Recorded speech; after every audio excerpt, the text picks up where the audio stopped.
Hey guys and UX enthusiasts, welcome to my channel, and today I'm launching a new series where I'll be deep diving into the world of UX research tools to help you find the perfect ones for your workflow.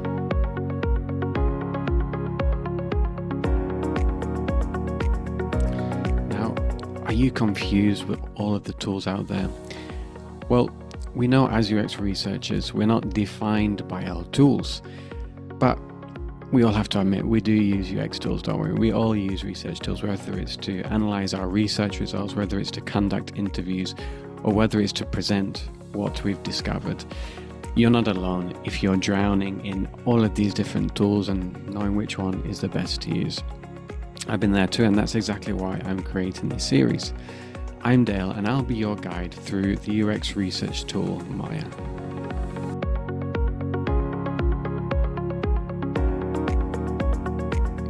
So this is what you can expect from this series. In each episode, I'll be analyzing a different tool.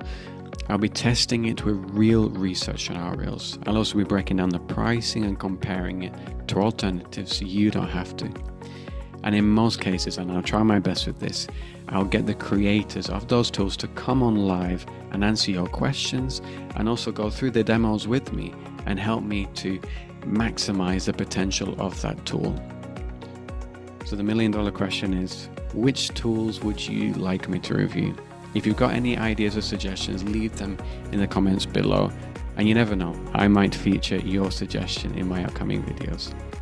And even if you're struggling with a specific research challenge or methodology, let me know. I might be able to feature a solution in one of the upcoming videos with that tool. And finally, don't forget to subscribe and hit the notification bell to keep up to date with these reviews as I release them. Again, thank you for watching this video, and see you next time on the UX Minds channel.